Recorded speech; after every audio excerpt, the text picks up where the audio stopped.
180 টাকা করে বিক্রি করে। ঠিক আছে কি না?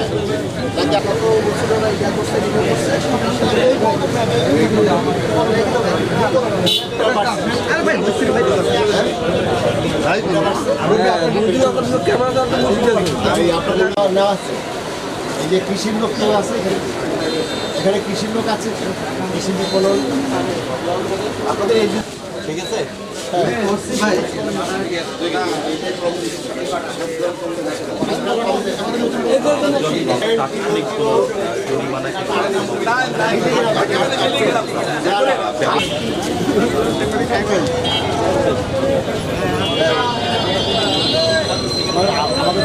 জাতীয় ভোক্তা অধিকার সংরক্ষণ অধিদপ্তর এই সবগুলো সম্বন্ধেই আমরা ভালোভাবে জানি।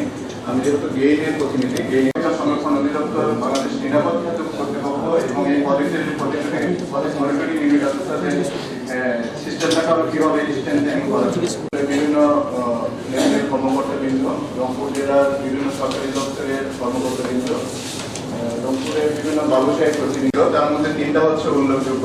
আপনারা জানেন আমরা এই বিষয়টাতে আসবো যে খোলা এবং অস্বাস্থ্যকর তেল বন্ধ। একটা হচ্ছে ডিজিটাল সিস্টেম ডেভেলপ করা, আর একটা হচ্ছে সরকারের যে ব্যবস্থাপনা আছে, গভর্নমেন্টের যে সিস্টেমটা আছে সেই সিস্টেমটা। আপনারা জানেন যে ঈদের আগে এই প্রচুর পরিমাণ লাচ্ছা সেমাই আমরা কেনাকাটা করি ভোক্তারা, এবং সেখানে দেখা গেল যে এটি বিএসটিআইয়ের অনুমোদিত একটি পণ্য, এবং সেখানে আমরা দেখলাম যে লোগো লাগিয়ে বিক্রি করছে বিএসটিআইয়ের সিল, এটি একদম ভুয়া একটা সিল। এবং সেখানে আমরা 2টা দোকানে আমরা দেখলাম এবং 2টা দোকানে একই জিনিস পেলাম। সেখানে আমরা আমাদের একটি বিএসটিআইয়ের আইনে একটা জরিমানা হয়েছে আর ভোক্তা অধিকারের আইনে আরেকটা দোকানে জরিমানা হয়েছে। এর পাশাপাশি আমাদের একটা মূল উদ্দেশ্য, যেটি আমরা এখন জেলা প্রশাসকের অফিসে মিটিং করব, সেটি হলো আমাদের ভোজ্য তেল সেটি খোলা যে বিক্রি হচ্ছে সেই বিষয়।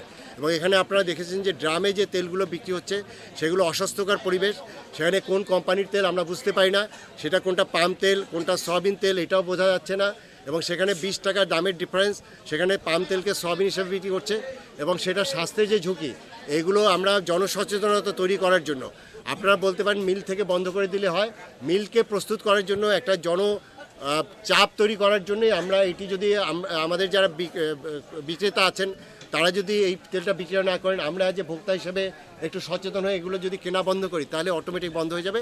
আমরা মিলগুলোতেও কাজ করছি, এই সার্বিকভাবে আমরা কাজ করছি। এবং আমরা আরও একটি যুদ্ধে নেমেছি, মানহীন যে সমস্ত দ্রব্যগুলো রয়েছে তা যেন বাজারজাত করার কোনো অসাধু ব্যবসায়ী চক্র যেন সেই সুযোগটি নিতে না পারে। আমরা আপনাদের সেই সহযোগিতাটা চাইব এবং আপনারা সহযোগিতা দিবেন। একটি সময় ছিল যখন ডিজিটাল স্কেল ব্যবহার হতো না, নিত্যি ওজন করা হতো, হাতে যখন ওজন করতো দাড়ি কম বেশি দিত। আজকে প্রত্যেকটা ক্ষেত্রে কিন্তু ডিজিটাল ওয়েট মেশিন। আমরা র্যান্ডমলি আমাদের স্ট্যান্ডার্ড দিয়ে মেজার্স টুল দিয়ে আমরা বিভিন্ন দোকানে আমরা মেপে দেখেছি। অত্যন্ত খুশির খবর যে এখানকার ব্যবসায়ী কমিউনিটি যারা আছেন তাদের মধ্যে কোনো অসৎ চিন্তাভাবনা নেই। তারা প্রত্যেকে বরং তারা পণ্য বেশি দিচ্ছে, কোনো ক্রমে কম দিচ্ছে না। এটা কিন্তু রংপুরের ব্যবসায়ী কমিউনিটি যারা আছে এটা তাদের জন্য একটা বিরাট সফলতা এবং সুনামের বিষয় বলে আমি মনে করি। এই ক্ষেত্রেও কিন্তু আমরা আজকে ব্যবসায়ীদের এই যে ওজন সংক্রান্ত যে বিষয়, সেই ক্ষেত্রে তারাই বিজয়ী হয়েছে, আমরা বলতে পারবো যে আমরা এই ক্ষেত্রে বিজিত হয়েছি।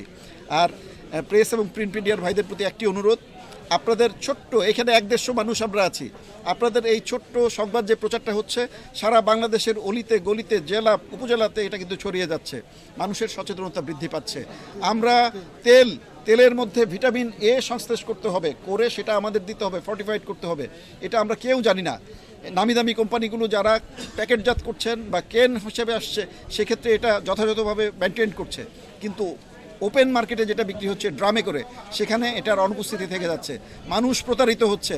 মানুষ বলবো যে এখানে অনেক অ্যাডাল্টারেট দ্রব্যাদি সংমিশ্রণের সুযোগ থেকে থাকে। যে ড্রামটি ব্যবহার করা হয় সেই ড্রামটি কিন্তু টক্সিক সাবস্টেন্স ক্যারি করে, পরবর্তীতে এটা তেল ক্যারির জন্য ব্যবহার করা হয়ে থাকে। এটাকে আমরা তীব্রভাবে আমরা বিরোধিতা করি যে এই ধরনের ড্রাম এখানে ব্যবহার করা যাবে না, কারণ এটাতে কন্টামিনেট হওয়ার সম্ভাবনা বেশি। আমরা ক্রমান্বয়ে এই ধরনের তেলকে আমরা প্যাকেটজাত এবং বোতলজাত অবস্থায় দেখতে চাই। আপনাদের কাছে অনুরোধ থাকবে, খোলা বাজারে যে সমস্ত তেলগুলো হচ্ছে আপনারা নিজেরা ব্যবহার করবেন না, এবং জনসচেতনতা বৃদ্ধির জন্য এই বিষয়টি আপনারা বেশি করে প্রচার করবেন।